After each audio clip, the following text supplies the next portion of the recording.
Welcome to Securing America with me, Frank Gaffney, the program that's an owner's manual for protecting the country we love against all enemies, foreign and domestic, to the glory of God and his kingdom. We are still on the road. We are visiting with our friend Rick Green at the great Patriot Academy he runs in Fredericksburg, Texas. It is an extraordinary resource for training young people and not so young people, including yours truly, in matters ranging from the Constitution of the United States and firearm management. It's a very, very impressive effort, and I'm deeply grateful to Rick and his team for hosting us. We're going to talk about China initially today. It's kind of top of mind because as this program is taped, the run-up to the meeting between Xi Jinping and President Donald J. Trump in South Korea is in the offing as this program airs, maybe shortly after that happens. But we're going to do a little crystal ball gazing with a man whose perspicacity and his insights into very important issues of the day is second to none. That would be Rod Martin, chairman of the board of our Institute for the American Future and the host of the Rod Martin Show and Rod Martin Reports and rodmartin.org, all of which are incredibly important resources in times such as these. Rod, it's good to have you back, my friend. Welcome once again. It's great to be here. So you're a member of our Committee on the Present Danger of China, and you are a man who has thought long and hard about what the Chinese Communist Party is up to and the threat that it represents to our country. I want to talk to you a little bit at the sort of macro level, the 300,000 foot, if you would, level, about where the Chinese Communist Party is at the moment. We've just had the fourth plenum of the party, and Xi Jinping has emerged. He's still in charge, as best we can tell. Some are saying it's a rather tentative hold on it, though, including Eva Fu, who is featured on your website at the moment from the Epoch Times. What's your own assessment, sir, of the state of the CCP? I think their days are numbered, but I wouldn't want to put a calendar on it just yet. And we've been following this now for months, especially on my X, where we have 275,000 followers. There's a reason. Everybody should, we've been following the turmoil in the Chinese leadership now for months, and we've written a lot about it at rodmartin.org. And the bottom line is the military actually realizes that an invasion of Taiwan would probably be a debacle. They don't seem to have lost track of the fact that when the junta invaded the Falkland Islands in the 80s, 6 months later, it was out of power and, of course, utterly humiliated. So, they seem to get that there's a real rift, a real danger to them here versus Xi Jinping, who is saber-rattling like crazy. And though we are about to sign a trade deal, I think it's a good one, they are constantly a threat. And the question is, does Zhang Youxia actually win this struggle? He's the top military leader, or does Xi Jinping? And that is unclear. He definitely came out badly. She did at the fourth plenum, but he held on to power. They purged 9 top generals, all of whom were Xi loyalists, just a couple of weeks ago. It's going to be interesting to see how this works out. But I think the biggest fear, which is more military control leading to war, actually may be wrongly placed. It may be the military that's sane. That's a fascinating thesis, and you're absolutely right. The churning that has been taking place in terms of military leadership, many of whom had been appointed to and were deemed to be loyalists of Xi Jinping, is pointed to as evidence that his hold on power is tenuous. And yet, it does seem as though he is going into this meeting with President Trump, expecting to be rewarded for his efforts to threaten our access to rare earth minerals, processed rare earth minerals, for example. And is this, in your sense, whistling past the graveyard on his part? Is it playing a weak hand shrewdly, or is the hand actually quite strong? And he may be somewhat weaker than he's been, but still strong enough to extract from Donald Trump trade concessions. And I'd be interested in your thoughts, going beyond what you've said about the quality of this trade deal, and more to the point, Rod, whether it is likely to have any durability at all. Yeah, I think it will. Look, the bottom line is China has built its entire economy on exports. It doesn't have a lot of domestic consumption compared to the rest of the industrialized world. The rest of the industrialized world, the average percentage of GDP that's consumption is over 60%. Theirs is not even 40%.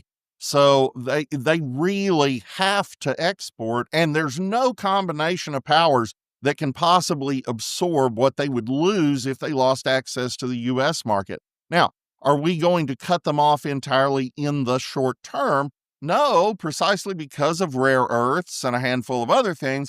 But the truth is, what you have seen is a flurry of activity. You saw it early in the administration, and now it's ramping up to a bit of a flood of activity that is aimed at diversifying our supply, not just of raw rare earths, but of processed, refined rare earths elsewhere, and just decoupling that from China, maybe not entirely, but certainly enough. And the ultimate aim there, and we're seeing it in a big way, and I believe we talked about this last week, Donald Trump wants domestic supply to be sufficient to meet U.S. needs. And he's willing to outsource some of that to Australia and some of that to Ukraine, and certainly like to acquire or at least cozy up at some point to Greenland. And, there are all these different places that can help with supply, but ultimately you have to have refining.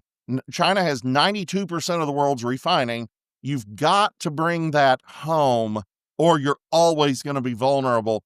And, we can have some processing in Australia, but we need processing in the United States. So in the short term, we can't fully decouple, but they absolutely can't. So I think we can get to a good deal here. I think the framework in Malaysia looks really strong, and it's going to be back and forth, cat and mouse for a while. But I think Beijing has sealed its fate. We're going to decouple, and it's just a matter of how quickly we can do it. That's heartening. Rod, I must say I'm a little concerned that doing any kinds of deals with Xi at this point is going to be seen as helping to prop up the Chinese Communist Party, something that we have done, successively under presidents of both parties. Our friend Lee Smith has just done a masterful book entitled The China Matrix, in which he lays out in excruciating detail the various presidents, yes, but also leaders, elites, if you will, of various sectors of our economy and political life as well, that have thrown in with the Chinese Communist Party. They call it, as you know, captured elites, and it's evidence, unfortunately, I think, of a rot that is very, very dangerous for our country and has been of enormous help to the Chinese. Rod, we have to take a short break. When we come back, I want to talk a little bit more about that, but also broaden the lens and talk a bit about what China is doing in Venezuela and what Venezuela is doing, well, not only in the hemisphere, but here too. Be right back, folks. Stay tuned.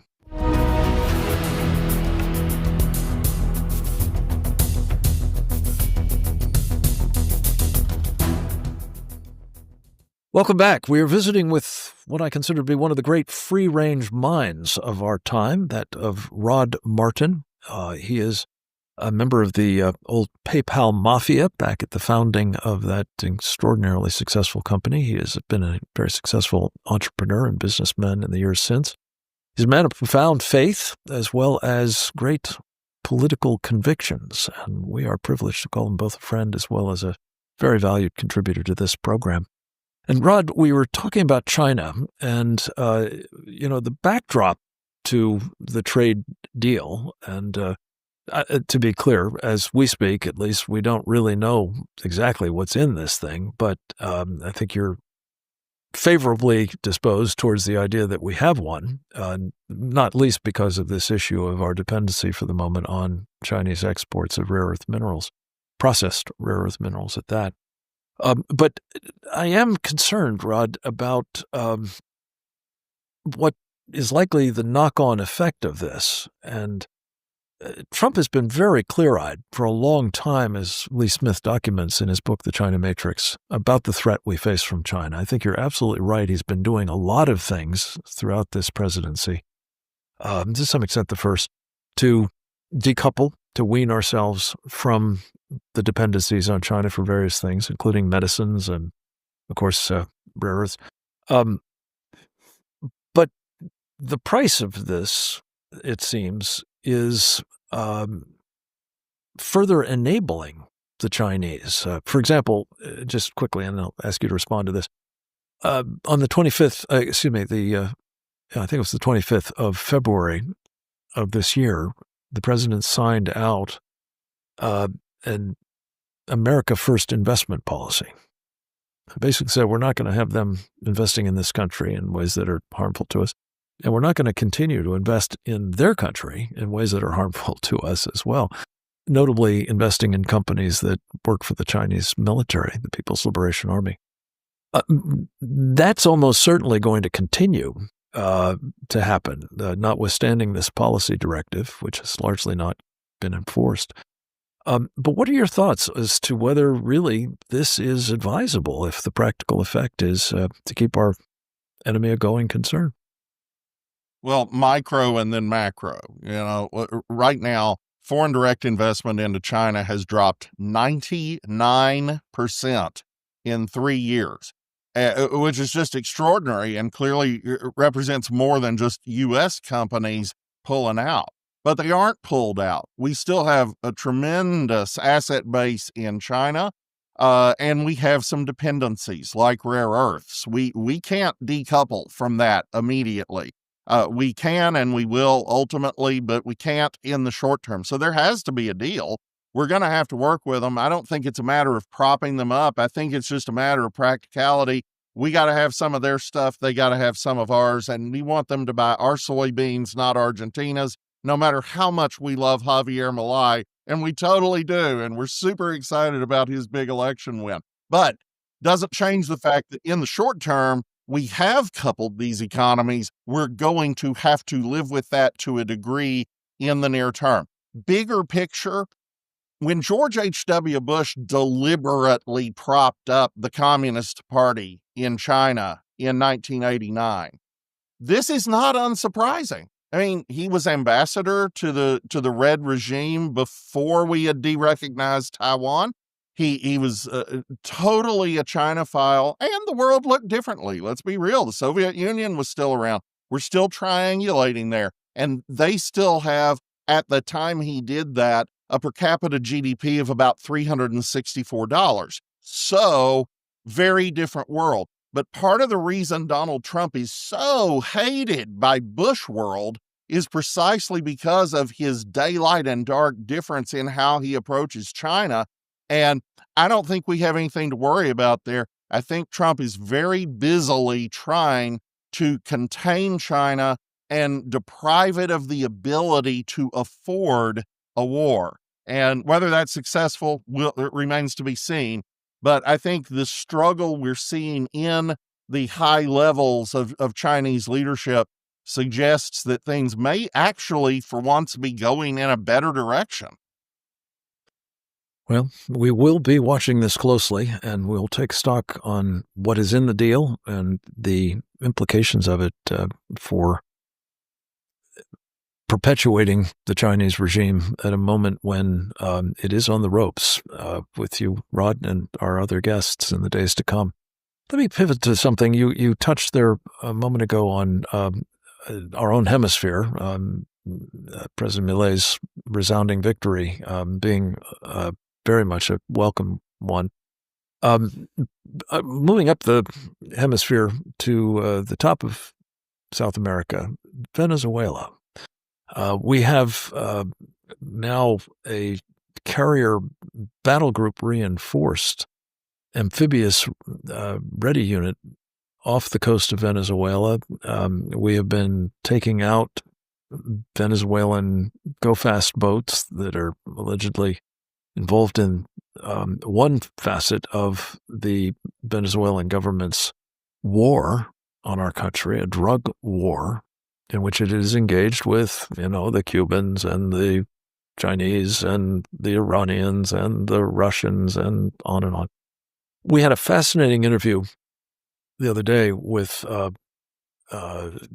two individuals who have been documenting other aspects of that war, including Ralph Puzzilla and Gary Bernstein,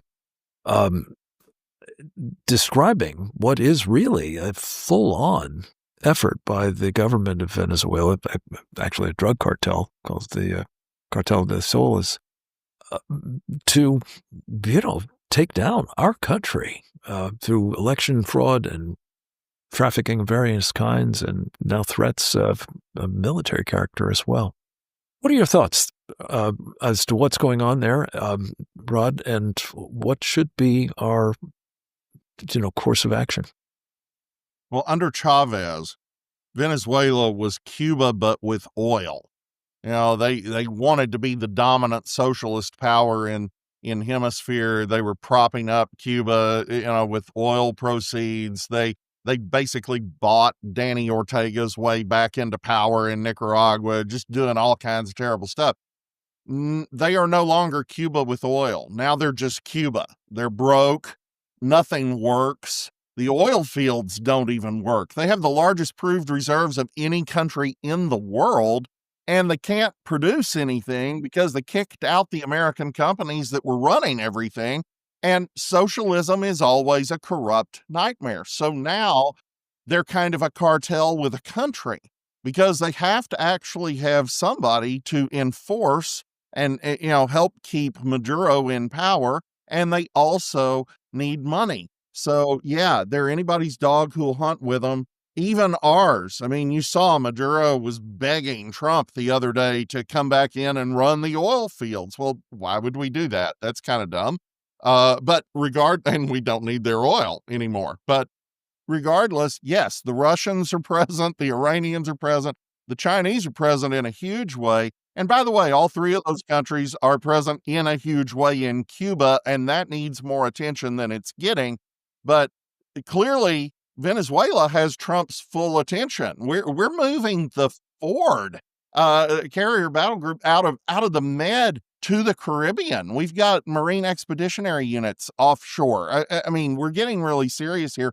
I don't know if this is a huge bluff or if this is going to be surgical strikes on Caracas. Who knows? But Trump definitely wants Maduro shaking in his boots.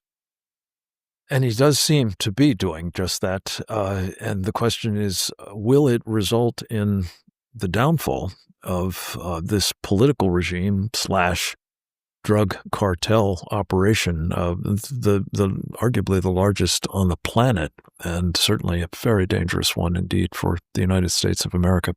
Rod Martin, we have to leave it at that for the moment. So much more to talk about. I look forward to our visit with you next week. In the meantime, keep up the great work you do at rodmartin.org and check it out. Become a follower of Rod Martin at X, as am I.